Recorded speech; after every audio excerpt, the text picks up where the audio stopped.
10 টাকার প্রকল্পের 5 টাকা ঘুষ কঠোরভাবে দমন করতে হবে বলছেন মন্ত্রী। আবেদ আলী পিএসসির কোনো চেয়ারম্যানেরই গাড়ি চালক ছিলেন না, দাবি পিএসসির।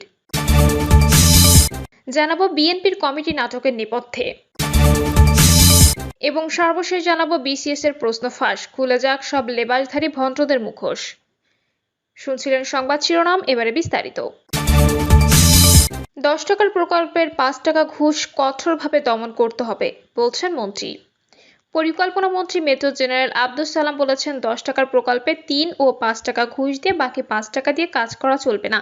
প্রকল্প বাস্তবায়ন পর্যায়ে একে ওকে কমিশন দেওয়া কঠোরভাবে দমন করতে হবে, এটা আপনাদের চোখে ধরা পড়তে হবে। এ বিষয়ে কর্মকর্তাদের কঠোর থাকতে হবে। মন্ত্রী আরো বলেন, যে কোনো অনিয়ম দূর করতে হবে। 10 টাকার প্রকল্পের 5 টাকা ঘুষ কঠোরভাবে দমন করতে হবে। মন্ত্রী আরো বলেন, প্রকল্প শেষ করাটা গুরুত্বপূর্ণ। কথায় কথায় প্রকল্পের মেয়াদ বাড়াতে আসবে এটা হবে না। বর্তমানে 2,65,000 কোটি টাকার বার্ষিক উন্নয়ন কর্মসূচি বাস্তবায়ন হচ্ছে। প্রায় 1,400 এর মতো প্রকল্প চলছে। এগুলো যদি সঠিকভাবে বাস্তবায়ন না হয় তাহলে কষ্টার্জিত অর্থ কাজে লাগবে না। আবেদ আলী পিএসসির কোনো চেয়ারম্যানেরই গাড়ি চালক ছিলেন না, দাবি পিএসসির। প্রশ্ন ফাঁসের মামলায় গ্রেপ্তার সৈয়দ আবেদ আলী সরকারের কর্ম কমিশনের সাবেক 3 জন চেয়ারম্যানের গাড়ি চালক ছিলেন বলে বিভিন্ন গণমাধ্যমে খবর প্রকাশিত হয়েছে। পিএসসির সাবেক একজন চেয়ারম্যানও বিষয়টি নিশ্চিত করেছেন। তবে পিএসসি সূত্রের দাবি, আবেদ আলী কখনোই পিএসসির কোনো চেয়ারম্যানের গাড়ি চালক ছিলেন না। তিনি চাকরি জীবনে 3 জন সদস্য এবং 1 জন যুগ্ম সচিবের গাড়ি চালক ছিলেন। পিএসসির প্রশাসন শাখা থেকে তথ্য আকারে বিষয়টি দেওয়া হয়েছে, তার একটি কপি হাতে এসেছে। যদিও এটি পিএসসির আনুষ্ঠানিক কোনো বিজ্ঞপ্তি বা বিবৃতি নয় বলে তা ওয়েবসাইটে প্রকাশ করা হয়নি। পিএসসি দেওয়া তথ্য অনুযায়ী চাকরি জীবনে আবেদ আলী পিএসসির সদস্য মুজিবুর রহমান বিশ্বাস, মোজাম্মেল হক ও মোহাম্মদ হোসেন সেরনিয়াবাতের গাড়ি চালিয়েছেন। এছাড়া একজন যুগ্ম সচিবের গাড়ি চালক ছিলেন তিনি। কমিশনের দেওয়া এই তালিকা অনুযায়ী অধ্যাপক ডক্টর মোহাম্মদ মোস্তফা চৌধুরী 1998 থেকে 2002 সাল পর্যন্ত চেয়ারম্যান ছিলেন। তার গাড়ি চালক ছিলেন আলমগীর হোসেন। 2002 থেকে 2007 সাল পর্যন্ত চেয়ারম্যান পদে থাকা অধ্যাপক ডক্টর জিনাতুন্নেসা তাহমিদা বেগমের গাড়ি চালকও ছিলেন আলমগীর হোসেন। 2007 থেকে 2011 সাল পর্যন্ত পিএসসির চেয়ারম্যান ছিলেন ডক্টর সাদাত হুসাইন। তার সময়ে আলমগীর হোসেনই গাড়ি চালক ছিলেন। তারপর নিয়োগ পাওয়া ইকরাম আহমেদের গাড়ি চালক ছিলেন আবু বকর সিদ্দিকী। এরপরে চেয়ারম্যান ডক্টর মোহাম্মদ সাদিকের গাড়ি চালক ছিলেন মোট 3 জন। তারা হলেন আবু বকর সিদ্দিক, শহীদ ও অনুত্ত চাকমা। বিএনপির কমিটি নাটকের নেপথ্যে বিএনপির কমিটিগুলো যেন বাংলা ছোট গল্পের মতো শেষ হইয়াও হইল না শেষ। কমিটিগুলো বিলুপ্তির পর আস্তে আস্তে কমিটিগুলো নবজন্ম লাভ করছে, কিন্তু কোনোটাই পূর্ণাঙ্গ নয়। আংশিক কমিটি দেওয়া হচ্ছে। এর ফলে একদিকে যেমন নেতাকর্মীদের মধ্যে উদ্বেগ উৎকণ্ঠা বাড়ছে, অন্যদিকে বাড়ছে দলের ভিতর হতাশা।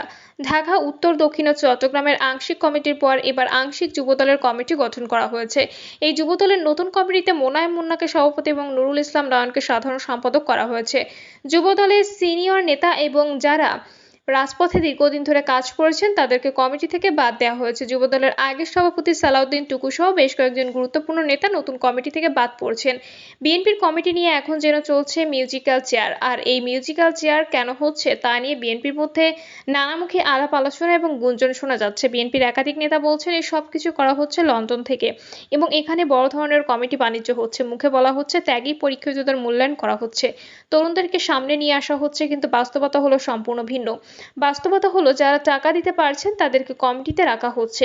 মোটা অঙ্কের টাকার বিনিময়ে কমিটিতে অন্তর্ভুক্তি ঘটনা এখন বিএনপিতে ওপেন সিক্রেট। উদাহরণ হিসেবে বিএনপির একজন নেতা বলেছেন, ঢাকা মহানগর উত্তরের সভাপতির জন্য 3 জন প্রার্থী ছিলেন এবং 3 জন প্রার্থী টাকার আশ্বাস দিয়েছিলেন।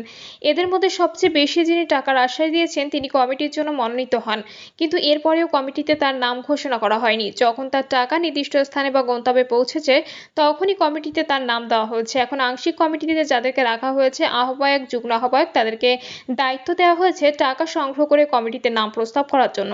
অর্থাৎ টাকা দিলে কমিটিতে ঢোকা হবে এবং টাকা না দিলে কমিটিতে নেওয়া হবে না। বলা হচ্ছে এখানে কাজের মূল্যায়ন করা হচ্ছে, ক্লিন ইমেজের অধিকারীদেরকে নেওয়া হচ্ছে, কিন্তু যুবদলের নতুন যে কমিটি গঠন করা হয়েছে তাদের কেউ ক্লিন ইমেজের নন বলে জানা গেছে। এরা অর্থনৈতিকভাবে সম্পদশালী এবং ক্ষমতাসীন সরকারের সাথে বিভিন্নভাবে সম্পর্কিত। যুবদলের নতুন সভাপতি মোনায়েম মুন্না সরকারের একজন প্রভাবশালী নেতার সঙ্গে ব্যবসায়িক অংশীদার এবং তিনি এই বর্তমান সরকারের আমলেও সরকারের সঙ্গে ঘনিষ্ঠ থেকে প্রচুর ব্যবসা বাণিজ্য করছেন। অন্যদিকে নুরুল ইসলাম নয়নকে নিয়ে বিএনপির মধ্যে বিতর্ক রয়েছে, কিন্তু তাদের মূল যোগ্যতা হলো তারা দুজনেই টাকা দিতে সক্ষম। টাকা দিতে পারলে যে কমিটিতে থাকা যায় তার বড় প্রমাণ হলো সাম্প্রতিক সময়ে যুবদলের কমিটি। আর এর ফলে বিএনপির মধ্যে হতাশা আরও ছড়িয়ে পড়েছে। যারা রাজপথে ত্যাগ স্বীকার করেছেন, যারা সরকারের সঙ্গে দূরত্ব রেখেছেন এবং যারা অভাবে অনটনে আছেন, তারা কেউ কমিটিতে জায়গা পাচ্ছেন না। বিএনপিতে এখনো পর্যন্ত যতগুলো আংশিক কমিটির যোগ ঘোষণা করা হয়েছে সবগুলো আর্থিকভাবে অত্যন্ত সফল। রাজপথে আন্দোলন তারা করুক না করুক, তাদের বিত্ত বৈভবের অভাব নেই। বিসিএস এর প্রশ্ন ফাঁস, খুলে যাক সব লেবাসধারী ভন্ডদের মুখোশ। মহাপতনগর গ্রামে প্রবেশ করে আলুথালু বেশের উদ্ভ্রান্ত এক মানুষ দেখাতে শুরু করে নিজের ক্ষমতা। এক পর্যায়ে সর্বগ্রাসী হয় তার বিস্তার। লালসরুর মজিদ চরিত্রের বিষয়ে কথাগুলো বলেছিলেন সৈয়দ ওয়ালিউল্লাহ। মজিদের মতো লোকেরা যুগে যুগে নানা সময় আমাদের সমাজে ছিল, থাকবে। এদের একেবারে উপড়ে ফেলা কোনোভাবেই সম্ভব না। তবে ইদানিংকালের নানা ঘটনায় মজিদ রূপী মানুষের উপস্থিতি এবং বিস্তার বড় বেশি চোখে পড়ছে। সৈয়দ ওয়ালিউল্লাহর মজিদ শুধু মহাপতনগর গ্রামে সর্বগ্রাসী বিস্তার ঘটিয়েছিল, ইদানিংকালে যে মজিদদের কথা বলছি তাদের বিস্তার গোটা দেশ জুড়ে। ক্ষেত্র বিশেষে দেশের গণ্ডি ছাড়িয়ে যাচ্ছেন তারা। সরকারি চাকরির প্রশ্ন ফাঁসের অভিযোগে গ্রেপ্তার হয়েছেন 17 জন। এদের মধ্যে সৈয়দ আবেদ আলীকে নিয়ে আলোচনা বিস্তর। সামাজিক যোগাযোগ মাধ্যম ভরে গেছে তাকে নিয়ে বিভিন্ন ট্রলে। সামাজিক মাধ্যমে তার ছেলে তাকে নিয়ে বিভিন্ন পোস্ট দিয়েছিল, সেই সব নিয়ে ট্রল হচ্ছে। আবেদ আলী পিএসসির গাড়ি চালক সেটা ট্রলের বিষয় নয়। ট্রলের বিষয় হলো তার সততা, ধার্মিকতার ভুয়া লেবাস নেওয়াকে কেন্দ্র করে বিভিন্ন সময়ে নামাজ পড়ার ছবি সামাজিক যোগাযোগ মাধ্যমে পোস্ট করা নিয়ে। কারণ এই আবেদ আলী প্রশ্ন ফাঁসের মাধ্যমে কোটি কোটি টাকা বানিয়েছেন পাহাড় সম সম্পদ, বনেছেন 3 তারকা হোটেলের মালিক। তিনিই গ্রেপ্তারের পর বলেছেন, প্রশ্ন ফাঁসের টাকা আল্লাহর রাস্তায় খরচ করেছি। ভেবে দেখুন, সততা, নির্লজ্জতা আর ভণ্ডামির কোনো মাত্রায় গেলে একজন মানুষ এমনটা বলতে পারেন।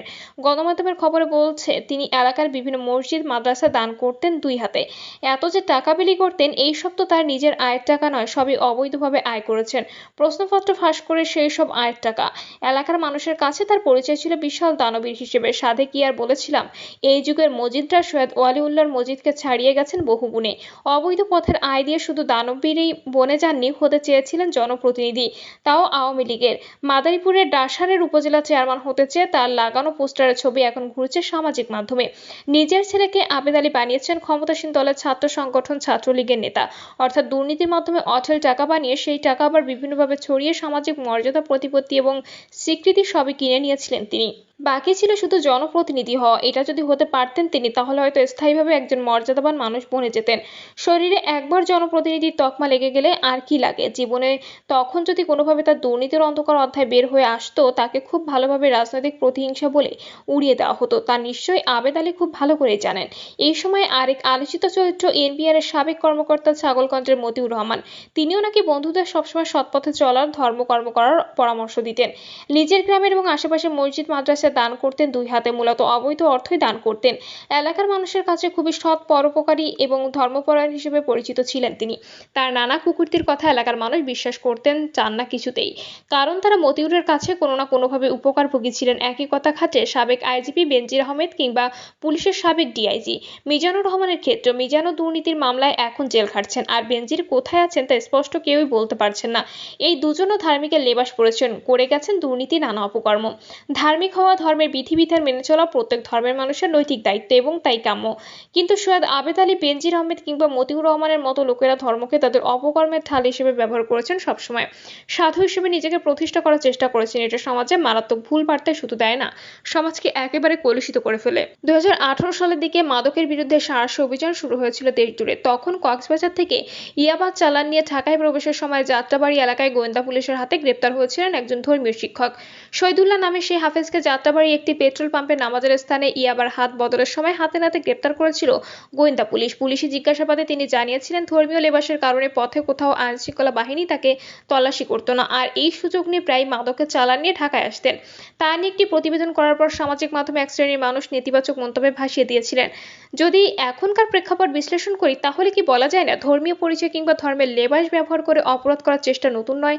আর তা নিয়ে কথা বলা, আলোচনা করা, লেখা কিংবা প্রতিবেদন করা মানেই ধর্ম নিয়ে প্রশ্ন তোলা নয়, বরং যিনি ধর্মকে ব্যবহার করছেন নিজের অপকর্মের ঢাল হিসেবে তার মুখোশ উন্মোচন করে দিতে হবে, মুখোশ খুলে দিতে হবে সব অপরাধীদের। প্রত্যেক মানুষের কাছে তার নিজের ধর্ম খুবই সংবেদনশীল, সব ধর্মের প্রতি সবার সর্বোচ্চ সম্মান আর সব অপরাধীর প্রতি সর্বোচ্চ ঘৃণা, এই হোক সবার নীতি। নীতিবাক্যের গালভরা বলি নয়, আমাদের সমাজ এবং দেশ সত্যিকারের সৎ নীতিবান মানুষে ভরে উঠুক, এইটাই চাওয়া।